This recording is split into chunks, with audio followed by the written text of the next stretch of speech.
Hello, everybody, tuning into the news bulletin today, May the 17th. Coming first with local news.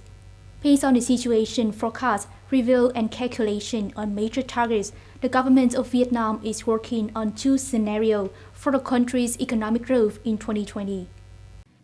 In the first scenario, Vietnam's GDP is expected to increase by 4.4% to 5.2% compared to 2019, which means 1.6 to 2.4 percentage points lower than the target. In the second scenario, GDP growth is expected to grow 3.6% to 4.4% compared to 2019, which means 2.4 to 3.2 percentage points lower than the target. Affirming that the current COVID-19 crisis has a much stronger impact and larger influence than the previous financial crisis, the government said that an adjustment of the year targets is necessary and appropriate. According to the Department of Agriculture and Rural Development, a total amount of 3 million dong has been funded for a project of developing agricultural cooperatives. More than 40 agricultural cooperatives have received benefits thanks for such projects, with supporting machine and product reservation.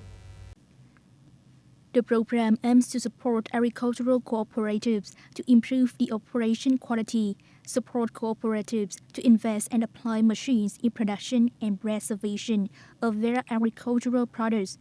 In addition, many policies are initiated by the government to support cooperatives to roll out an effective production and business plan, help cooperatives access the state support capital and credit loans, promote training to improve the management and production skills of cooperative members and staff. The goal is to grow cooperatives, promoting their role as a bridge in the supply chains from production to consumption of farmers and businesses. A delegation led by Comrade Vũ Đình Trung, Vice Chairman of the Provincial Fireland Front Committee, yesterday visited victims of a tragic occupational accident happened at the Giang Industrial Zone in Trảng Bom District on May the 14th. 14 victims of the accident are now being treated at the Trảng Bom Medical Center and Thống Nhất General Hospital. The delegation led by Vice Chairman of the Fireland Front Committee Vũ Đình Trung paid a visit to encourage and present a financial support of 2 million Vietnam dong for each injured worker, particularly for workers killed in accident. Vice Chairman Trung visited their families, sent condolences, and present 5 million Vietnam dong to each case as a support for the funeral arrangement. Earlier, the victims and their families have received financial support from many authorities in the province, such as the Dom Nai People's Committee, the Central Committee of the Vietnam Red Cross Society, the Dom Nai Red Cross Society, the Provincial Labor Union, and the Department of Labor, Work Village and Social Affairs.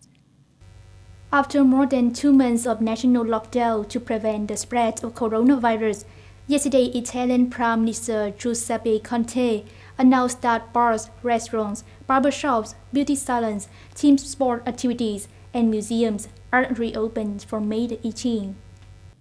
Speaking after a television conference between the government and local authorities, Prime Minister Conte said that the disease curve was very positive, but saying that the disease curve could rise again. Under the new order, as of May the 18th, Italians can freely move without reporting the reason. However, they must ensure a safe distance of 1 meter.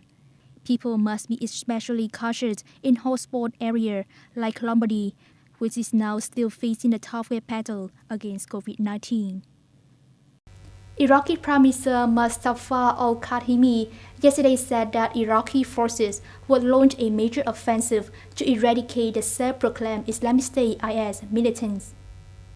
A statement by the Prime Minister's office said that al-Kadhimi made his comment during a visit to the headquarters of the Hashabi Command, in which the Iraqi Prime Minister said his country was about to conduct a final offensive to root out IS organization, which is trying to reorganize its remnants. The Hashabi forces will be at the forefront of implementing this offensive alongside their brothers in the army and the other security forces. The security situation in Iraq has been improving since Iraqi security forces fully defeated the IS militants across the country late in 2017. However, IS remnants have since resorted to deserts and rugged areas carrying out frequent guerrilla attacks. That's all for today's news. Thank you for joining us and goodbye.